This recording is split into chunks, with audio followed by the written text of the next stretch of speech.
মার্চের প্রথমের দিকে দিনক্ষণ ঘোষণার সম্ভাবনা রয়েছে। তো তারই প্রাক্কালে বিভিন্ন পোলিং পার্সোনেলদের জন্য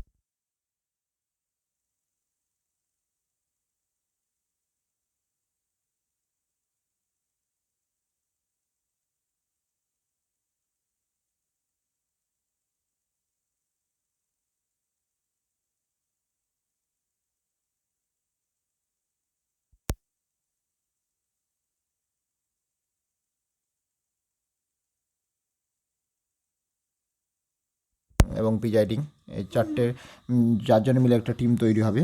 তার মধ্যে প্রথম পোলিংয়ের কাজটা কী বা ফার্স্ট পোলিংয়ের কাজটা কী, আসুন একটু শর্টকাটে দেখে নিই। ফার্স্ট পোলিংয়ের যে কাজটা রয়েছে, প্রথম যে কাজটা রয়েছে আমরা একটু দেখে নেব।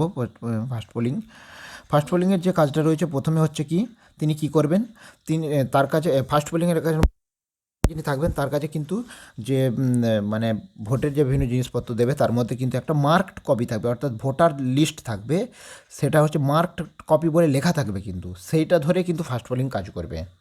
অর্থাৎ যারা ভোট দিতে আসবেন তাদের নামের তালিকা যে ভোটার তালিকায় রয়েছে তার মধ্যে মানে ডিস্ট্রিবিউশন সেন্টার থেকে 3টে ভোটার তালিকা দেবে, একটা হচ্ছে মার্ক কপি দেবে, বাকিগুলো সব ওয়ার্কিং কপি বলে লেখা থাকবে, মানে স্ট্যাম্প মারা থাকবে, একটা ব্লু কালিতে স্ট্যাম্প মারা থাকবে। তার মধ্যে মার্কড কপিটা ফার্স্ট পোলিং অফিসারের কাছে থাকবে, বাকি আরেকটি ওয়ার্কিং কপি বাইরে মানে ঝুলিয়ে রাখতে হবে, আর একটা প্রিজাইডিং অফিসারের কাছে থাকবে। তো ফার্স্ট পোলিং অফিসারের দায়িত্ব হচ্ছে ওই মার্ক কপি দেখে ভোটারকে শনাক্ত করা। অর্থাৎ যিনি ভোট দিতে আসবেন, ধরুন একজন এলো, তো তার ভোটার স্লিপ বা আইডেন্টি কার্ড দেখবেন, এপিক নাম্বারটা দেখবেন বা সিরিয়াল নাম্বারগুলো দেখবেন, একটু ভোটার নেবেন। দেখবেন আপনারা যখন ভোট করবেন ভোটার স্লিপ নিয়ে দেখবেন, অর্থাৎ বুথের বাইরে থেকে সেটা বিভিন্ন পার্টির তরফ থেকে বা বিভিন্ন ক্যান্ডিডেটের তরফ থেকে সে ভোটার স্লিপটা নিয়ে আসে। সেই ভোটার স্লিপে সিরিয়াল নম্বর লেখা থাকে, সেটা আপনি দেখে প্রথমে ভোটার তালিকার নামটা খুঁজে নেবেন। দেখে নিয়ে নামটা জোরে নাম ঘোষণা করতে হবে তাকে, যাতে পোলিং এজেন্টরা শুনতে পায়, কারণ যে সমস্ত পোলিং এজেন্টরা থাকবে তার কাছেও একটা ডুপ্লিকেট ভোটার তালিকা থাকবে, তারাও ভোট দিতে এসছেন। এরপর তিনি এপিকটা নেবেন, এই ফার্স্ট পোলিং অফিসার এপিক মানে ভোটার কার্ডটা নেবেন। কার্ডটা নিয়ে ভালো করে নম্বরটা মিলিয়ে নেবেন। মিলিয়ে নেওয়ার পর বাকি যদি কিছু নামের বানানে সব ভুলভাল বেরিয়ে যাবেন, এটা কিন্তু মনে রাখবেন।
বা কতজন ছেলেরা ভোট দিল, কতজন মেয়েরা ভোট দিল, তার জন্য আপনাকে একটা সিট তৈরি করে রাখতে হবে, কারণ মেল ফিমেল প্রিজাইডিং অফিসারকে আপনাকে তথ্যটা দিতে হবে যে কতজন টোটাল ভোট দিয়েছে আপনার সাপেক্ষে, ফার্স্ট পোলিংয়ের অফিসারের সাপেক্ষে কতজন ভোট দিয়েছে, তার মধ্যে মেল কত ফিমেল কত।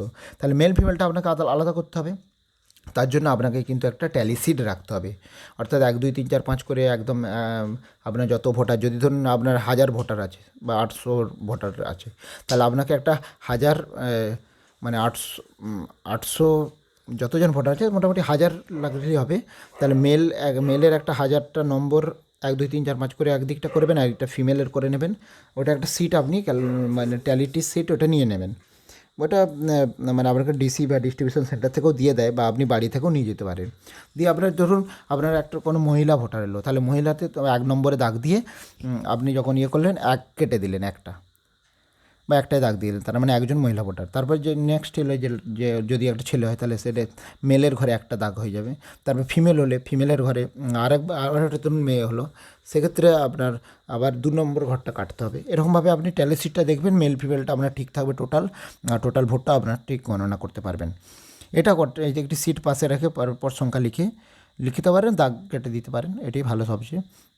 এই দেখুন নিচের তালিকা মার্ক কপিতে ভোটার নিচে একটি আন্ডারলাইন করতে হবে, আর মহিলা ভোটারের ক্ষেত্রে সিরিয়াল নম্বর বক্সে টিক চিহ্ন দিতে হবে, তার সঙ্গে আন্ডারলাইনও কিন্তু করতে হবে। এই কাজটা ফার্স্ট পোলিংয়ের কাজ। তাহলে ফার্স্ট পোলিংয়ের কাজটা করার সময় কিন্তু আরেকটা দেখতে হবে যে তিনি যে ভোটারটা কাজটা নিয়ে আসছেন, যদি ভোটার কার্ডের জায়গায় যদি অন্য কিছু নিয়ে আসে তাহলেও কিন্তু তাকে ভোট দিতে হবে।